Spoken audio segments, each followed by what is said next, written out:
আসসালামু আলাইকুম, স্বাগত জাগো টিভির এখনকার আয়োজনে। জানিয়ে দেব হাতে থাকা সর্বশেষ আপডেট। মধ্যপ্রাচ্যে শুরু হয়ে গেছে এক নতুন মিশন।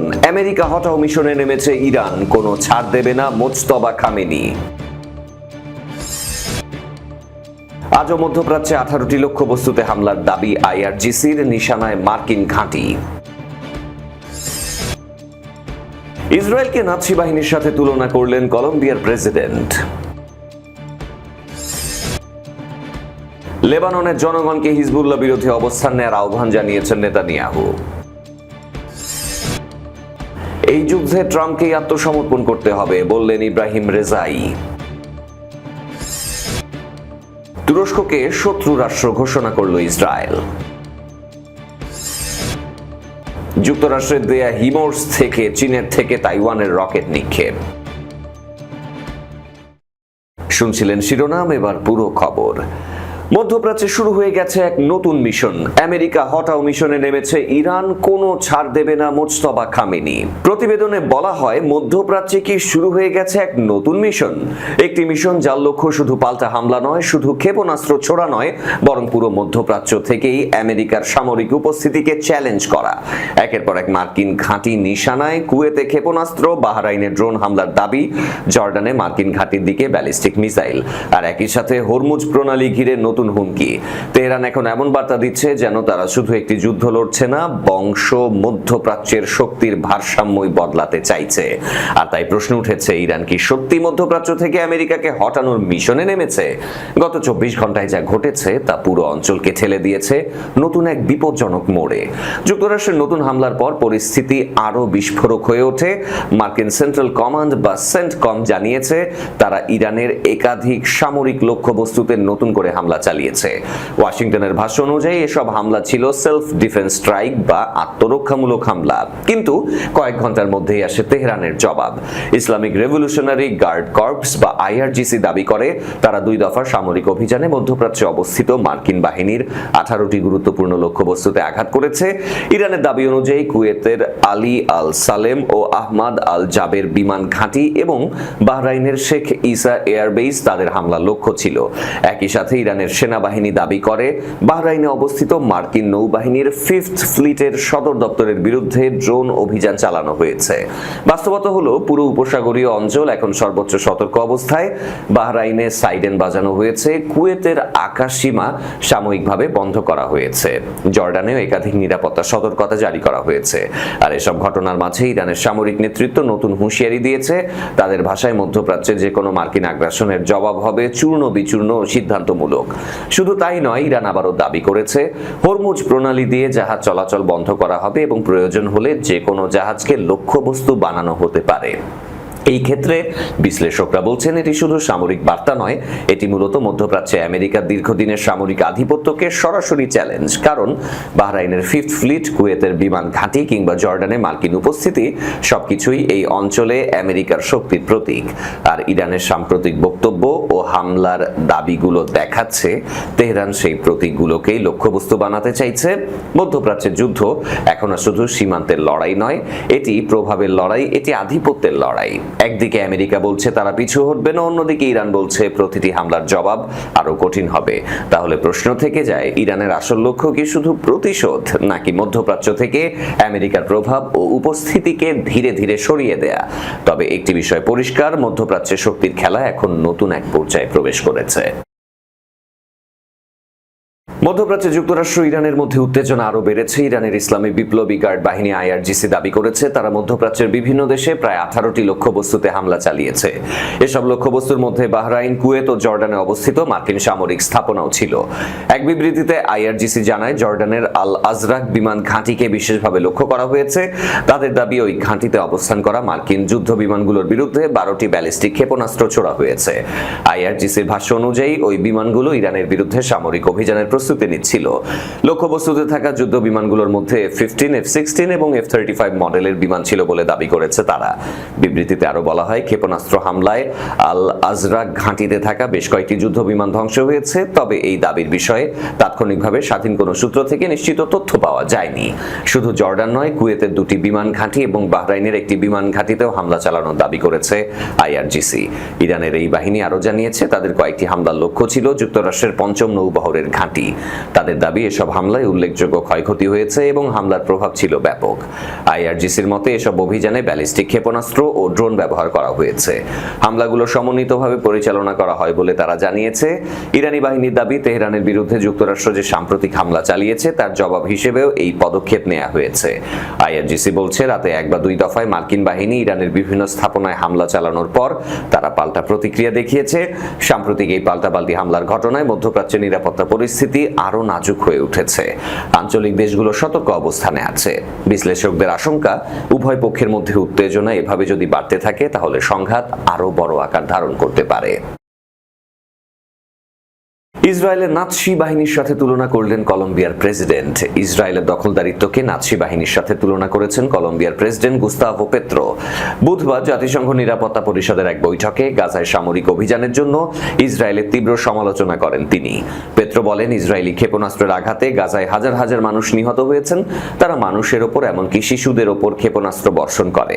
এই সংখ্যাগুলো লুকানো যায় না। কোনো রাজনৈতিক বা অর্থনৈতিক স্বার্থ এই বাস্তবতাকে আড়াল করতে পারে না। পেত্রো আরো বলেন, আমি এখানে যা বলছি তার মূল কথা হলো আমরা নাৎসি যুগে ফিরে যাচ্ছি। এদিকে পেত্রোর এমন বক্তব্যের সমালোচনা করেছেন ইসরায়েলি পররাষ্ট্রমন্ত্রী গিডিয়ন সার। সামাজিক মাধ্যম এক্সে তিনি লিখেছেন, এই ইহুদি বিদ্বেষী প্রেসিডেন্ট পরিকল্পিতভাবে হলোকস্টের স্মৃতিকে তুচ্ছ করছেন। আগামী 21শে জুন কলম্বিয়ার প্রেসিডেন্ট নির্বাচন অনুষ্ঠিত হওয়ার কথা রয়েছে। পেত্রো পুনর্নির্বাচনে প্রতিদ্বন্দ্বিতা করছেন না, সূত্র জানিয়েছে middle East Eye monitor. Israeli প্রধানমন্ত্রী বেনিয়ামিন নেতানিয়াহু বুধবার লেবাননের জনগণকে হিজবুল্লাহর বিরুদ্ধে ইসরায়েলের লড়াইয়ে যোগ দেওয়ার আহ্বান জানিয়েছেন। তিনি বলেন, জঙ্গি গোষ্ঠীটি তাদের দেশকে জিম্মি করে রেখেছে। লেবাননের জনগণের উদ্দেশ্যে দেয়া এক ভিডিও বিবৃতিতে নেতানিয়াহু বলেছেন, ইসরায়েল আপনাদের সাথে যুদ্ধে নেই, আমরা হিজবুল্লাহর সাথে যুদ্ধে আছি। তারা আপনাদের দেশকে জিম্মি করে রেখেছে। আমরা আপনাদের সাথে লেবাননের শান্তি কামনা করি। তিনি আরো বলেন, ইসরায়েল আপনাদের সাথে শান্তি চায়, নিজেদের ভবিষ্যৎকে নিজেদের হাতে তুলে নিন। ইসরায়েলের সাথে যোগ দিন, আমাদের সকল সন্তানের জন্য নিরাপত্তা ও সমৃদ্ধি গড়ে তুলুন। আর একবার হিজবুল্লাহকে নির্মূল করা গেলে সম্ভাবনার কোনো শেষ থাকবে না এবং তা হবে আকাশচুম্বী। এদিকে জাতিসংঘ মহাসচিব আন্তোনিও গুতেরেস সতর্ক করেছেন, মধ্যপ্রাচ্যে ক্রমেই আরো গভীর সংকটের দিকে এগিয়ে যাচ্ছে। এর প্রভাব পুরো অঞ্চলের বাইরেও ছড়িয়ে পড়তে পারে। সামাজিক যোগাযোগ মাধ্যম এক্সে দেয়া এক বার্তায় তিনি বলেছেন, মধ্যপ্রাচ্যে আরো গভীর সংকটে নিমজ্জিত হচ্ছে এবং এর পরিণতি শুধু এই অঞ্চলে সীমাবদ্ধ থাকবে না। গুতেরেস বলেছেন, এই সপ্তাহে হামলার পরিধি বেড়েছে এবং পরিস্থিতির অবনতি হয়েছে। বর্তমানে যে যুদ্ধবিরতি রয়েছে তা অনেকটাই পূর্ণাঙ্গ যুদ্ধের বদলে কম মাত্রা সংঘাতের মতো। তিনি সতর্ক করে বলেন, কম মাত্রার এই সংঘাত যে কোনো সময় পূর্ণাঙ্গ যুদ্ধে রূপ নিতে পারে। এই ঝুঁকিকে খাটো করে দেখার সুযোগ নেই। সব পক্ষকে কূটনৈতিক সমাধানের পথে এগিয়ে যাওয়ার আহ্বান জানিয়ে তিনি বলেন, আর কোনো হামলা নয়, আর কোনো অজুহাত নয়। এই যুদ্ধে ট্রাম্পকেই আত্মসমর্পণ করতে হবে বললেন ইব্রাহিম রেজাই। মার্কিন প্রেসিডেন্ট ডোনাল্ড ট্রাম্পের যুদ্ধাংদেহী মনোভাব এবং ইরানকে সম্পূর্ণ ধ্বংস করার হুমকির মুখে পাল্টা হুঙ্কার ছেড়েছে তেহরান। ইরানের পার্লামেন্টের পররাষ্ট্রনীতি ও জাতীয় নিরাপত্তা কমিটির মুখপাত্র ইব্রাহিম রেজাই বলেছেন, চলমান এই যুদ্ধে যুক্তরাষ্ট্রকেই পিছু হটতে হবে। আজ সামাজিক যোগাযোগ মাধ্যম এক্সে দেয়া পোস্টে ইব্রাহিম রেজাই বলেছেন, এতে কোনো সন্দেহ নেই যে এই যুদ্ধে যুক্তরাষ্ট্রকেই আত্মসমর্পণ করতে হবে। ট্রাম্পকে উদ্দেশ্য করে তিনি বলেন, ট্রাম্পের সামনে কেবল দুটি পথ খোলা আছে, হয় তাকে আত্মসমর্পণ করতে হবে, নয়তো তাকে আত্মসমর্পণ করতেই হবে। গত 28শে ফেব্রুয়ারি যৌথভাবে ইরানে হামলা শুরু করে যুক্তরাষ্ট্র ইসরায়েল। ওই দিন ইরানের তৎকালীন সর্বোচ্চ নেতা আয়াতুল্লাহ আলী খামেনি সহ আরো কয়েকজন শীর্ষ নেতা নিহত হন। এরপর এই উত্তেজনা পুরো মধ্যপ্রাচ্য জুড়ে ছড়িয়ে পড়ে। যুদ্ধের শুরু থেকে ট্রাম্প প্রশাসন দাবি করে আসছে, ইরানের ক্ষেপণাস্ত্র বা প্রতিরোধের সক্ষমতা ধ্বংস হয়ে গেছে। খোদ প্রেসিডেন্ট ট্রাম্প কয়েকবার দাবি করেছেন, যুক্তরাষ্ট্রের চলমান হামলা ইরানের আক্রমণাত্মক ক্ষমতার বড় অংশ ইতোমধ্যে শেষ। কিন্তু যুদ্ধের শুরু থেকে ইরান যেভাবে যুক্তরাষ্ট্রের কয়েকটি যুদ্ধ বিমান ধ্বংস করেছে তাতে মনে হয় না ইরান খুব একটা দুর্বল হয়েছে। এদিকে গত এপ্রিলে যুদ্ধবিরতির পর আবারও যুক্তরাষ্ট্র ইরানের মধ্যে 2 দিন ধরে ওমান সাগর ও পারস্য উপসাগরীয় অঞ্চলে দফায় দফায় পাল্টাপাল্টি হামলার ঘটনা ঘটেছে। এর আগে গত সোমবার ওমান উপকূলে মার্কিন সামরিক বাহিনীর একটি অ্যাপাচি হেলিকপ্টার বিধ্বস্ত হওয়ার ঘটনাকে কেন্দ্র করে এই নতুন সংঘাতের সূত্রপাত হয়। ওয়াশিংটনের দাবি ছিল ইরানি বাহিনী হেলিকপ্টারটি লক্ষ্য করে গুলি ছুড়েছিল। এর জবাবে মঙ্গল ও বুধবার রাতে ইরানি সামরিক লক্ষ্যবস্তুতে নিখুঁত বিমান হামলা চালায় মার্কিন সেন্ট্রাল কমান্ড সেন্টকম। মধ্যপ্রাচ্য বিষয়ক গবেষণা প্রতিষ্ঠান center for middle east strategic স্টাডিজের গবেষক আব্বাস আসলানি মনে করেন, চলমান এই সংঘাত মূলত নিজেদের শক্তি ও প্রতিরোধ ক্ষমতা পুনঃপ্রতিষ্ঠার লড়াই। ইরানের রাজধানী তেহরান থেকে আল জাজিরার সাথে আলাপকালে আসলানি বলেছেন, মনে হচ্ছে যুক্তরাষ্ট্র ইচ্ছাকৃতভাবে উত্তেজনা বাড়িয়ে আলোচনার টেবিলে নিজেদের পাল্লা ভারী করতে চাইছে, যাতে তারা তেহরানকে এমন কিছু শর্ত বা ছাড় দিতে বাধ্য করতে পারে যা ইরান অতীতে কখনো দেয়নি। তুরস্ককে শত্রু রাষ্ট্র ঘোষণা করল ইসরায়েল। ইসরায়েলের ক্ষমতাসীন লিকুদ পার্টির সংসদ সদস্য আরিয়েল কেলনার তুরস্ককে শত্রু রাষ্ট্র হিসেবে আখ্যায়িত করেছেন। 2 দেশের মধ্যে ক্রমবর্ধমান উত্তেজনার মধ্যেই এই মন্তব্য করলেন তিনি। ইসরায়েলি রেডিও গালেই ইসরায়েলকে দেয়া এক সাক্ষাৎকারে কেলনাই বলেছেন, সব দিক থেকে তুরস্ক একটি শত্রু রাষ্ট্র। তিনি তুরস্কের প্রেসিডেন্ট রিসেপ তাইপ এরদোয়ানকে একজন স্বৈর শাসক বলে উল্লেখ করেন এবং দাবি করেন এরদোয়ান ইসলামিক খিলাফত পুনঃপ্রতিষ্ঠার চেষ্টা করছেন। কেলনার আরো বলেন, তিনি অত্যন্ত বিপজ্জনক একজন ব্যক্তি যিনি ইসরায়েলকে গভীরভাবে ঘৃণা করেন। একই সাথে তিনি ইসরায়েল ও পশ্চিমা দেশগুলোকে এরদোয়ানকে একটি হুমকি হিসেবে বিবেচনা করারও আহ্বান জানিয়েছেন। এর আগে মঙ্গলবার এরদোয়ান বলেছিলেন, সিরিয়া ও লেবাননে ইসরায়েলের হামলা এমন পর্যায়ে পৌঁছেছে যে তা এখন তুরস্কের জন্য হুমকি হয়ে দাঁড়িয়েছে। তিনি অভিযোগ করেন, ইসরায়েলের আগ্রাসন শুধু আঞ্চলিক নয় বরং বৈশ্বিক নিরাপত্তার জন্য ঝুঁকি সৃষ্টি করছে। এরদোয়ান বলেন, ইসরায়েলকে থামাতে হবে, এটি মানবতার দায়িত্ব। জবাবে ইসরায়েলি প্রধানমন্ত্রী বেনিয়ামিন নেতানিয়াহু এরদোয়ানকে ইহুদি বিদ্বেষী স্বৈরশাসক বলে অভিহিত করেন। এদিকে যুক্তরাষ্ট্রের প্রেসিডেন্ট ডোনাল্ড ট্রাম্প এরদোয়ান সম্পর্কে ভিন্ন অবস্থান তুলে ধরেছেন। সাংবাদিকদের প্রশ্নের জবাবে তিনি বলেন, তিনি আমার খুব ভালো বন্ধু, আমরা একসাথে খুব ভালোভাবে কাজ করেছি, আমি তাকে অনেক পছন্দ করি। বিশ্লেষকদের মতে গাজা যুদ্ধ, সিরিয়ার ভবিষ্যৎ এবং মধ্যপ্রাচ্যের প্রভাব বিস্তারকে কেন্দ্র করে তুরস্ক ও ইসরায়েলের মধ্যে ভূ রাজনৈতিক প্রতিদ্বন্দ্বিতা ক্রমেই তীব্র হচ্ছে। সম্প্রতি ইসরায়েলের সংস্কৃতি ও ক্রীড়ামন্ত্রী মিকি জোহারও তুরস্ককে শত্রু রাষ্ট্র হিসেবে বিবেচনার আহ্বান জানিয়েছিলেন। তিনি সতর্ক করে বলেন, তুরস্ক যদি ইসরায়েলের বিরুদ্ধে যুদ্ধের পথ বেছে নেয় তাহলে তাকে বড় মূল্য দিতে হবে। ইসরায়েল নিজেকে রক্ষা করতে জানে এবং যারা তাকে আঘাত করে তাদের জবাব দিতে সক্ষম, সূত্র জানায় মিডল ইস্ট আই। চীনের সম্ভাব্য আক্রমণ প্রতিহত করার প্রস্তুতি হিসেবে এক ঐতিহাসিক মহড়ায় অংশ নিয়েছে তাইওয়ানের সশস্ত্র বাহিনী। যুক্তরাষ্ট্রের দেয়া অত্যাধুনিক M142 high mobility artillery rocket system ব্যবস্থা তথা হাইমার্স থেকে চীন অভিমুখে রকেট ছুড়ে নিজেদের সামরিক সক্ষমতা প্রদর্শন করেছে স্বায়ত্তশাসিত দ্বীপরাষ্ট্রটি। যুক্তরাষ্ট্রের তৈরি এই বিশেষ ক্ষেপণাস্ত্র ব্যবস্থা তাইওয়ান এর আগেও পরীক্ষা করেছে। তবে দ্বীপরাষ্ট্রটিকে চীন থেকে পৃথককারী তাইওয়ান প্রণালীর জলসীমায় হাইমার্স থেকে রকেট ছুড়ে মহড়ার ঘটনা এটি প্রথম। মহড়া চলাকালে তাইওয়ানের সেনা সার্জেন্ট ওয়াং মিং হুই বলেন, বর্তমান নিরাপত্তার হুমকির প্রেক্ষাপটে আমরা হাইমার্সের প্রশিক্ষণ অব্যাহত রাখব যাতে দেশের নিরাপত্তা নিশ্চিত করা যায়। তবে তাইওয়ানের সামরিক বাহিনীর পক্ষ থেকে জানানো হয়, মহড়ায় তুলনামূলক কম দূরপাল্লার প্র্যাকটিস রকেট ব্যবহার করা হয়েছিল যা উপকূল থেকে খুব বেশি দূরে না গিয়ে তাইওয়ান প্রণালীর পানিতে গিয়ে পড়ে। এই প্রসঙ্গে মার্কিন সংবাদ মাধ্যম CNN এর সাংবাদিক জিম সিউটো বুধবার ওয়াশিংটনে নিযুক্ত তাইওয়ানের প্রতিনিধি আলেকজান্ডার উইং এর কাছে জানতে চাইলে তিনি বলেছেন, সেনাবাহিনী তাদের নতুন হাইমার্স দিয়ে মূলত যুদ্ধের অনুশীলন করছে।